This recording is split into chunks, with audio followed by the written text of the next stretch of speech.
रुग्णांना उपचारासाठी रुग्णालयात दाखल करून घेताना ॲडव्हान्सचं सर्रासपणे मागणी केली जाते. तनिषा भिसे यांच्या प्रकरणाने हे पुन्हा एकदा अधोरेखित झालंय. त्यानंतर पिंपरी चिंचवड महानगरपालिका जागी झाली आहे आणि त्यांनी शहरातल्या खाजगी रुग्णालयांना नोटिसा धाडलेल्या आहेत. याबाबत आपण बोलणार आहोत वैद्यकीय विभागाचे प्रमुख डॉक्टर लक्ष्मण गोपने यांच्याशी. किती रुग्णालयांना आपण नोटिसा धाडलेल्या आहेत, त्यामध्ये नेमकं काय नमूद करण्यात आलंय? नमस्कार. आपण हॉस्पिटलला जे रजिस्ट्रेशन देतो त्या रजिस्ट्रेशनमध्ये ह्या अशा काही प्रकार घडलेत, त्यामध्ये काही अटी शर्ती असतात.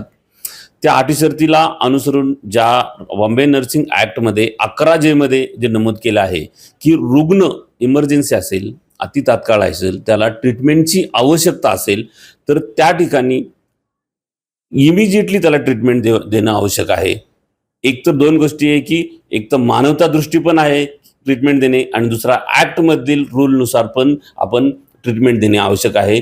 त्यामध्ये डिपॉझिट घेणे हा पण प्रकार आहे. त्यामुळं सर्व जे काही खाजगी रुग्णालय आहेत, किती आहेत? साधारणतः 650 रुग्णालय महापालिकेमध्ये पिंपरी चिंचवडमध्ये आहेत.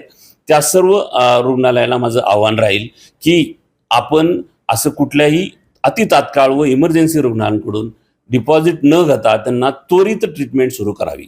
जर त्यांनी या नियमांचा भंग केला तर काय कठोर कारवाई या ठिकाणी होऊ शकते?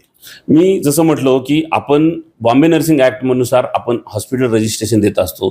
त्यामध्ये काही जर का या रूल्स रेग्युलेशनमध्ये भंग झाला असेल तर त्याच्यामध्ये त्या हॉस्पिटलला नोटिसा देणे, त्यांचा खुलासा घेणे, गरज पडली तर त्यांना दंड आकारणे किंवा सक्त सूचना देणे, अशा गोष्टी आहेत. आणि जर ते पुन्हा पुन्हा ह्याच गोष्टी घडत असतील तर त्यांना त्यांचं दिलेलं हॉस्पिटल रजिस्ट्रेशन रद्द सुद्धा करता येऊ शकते.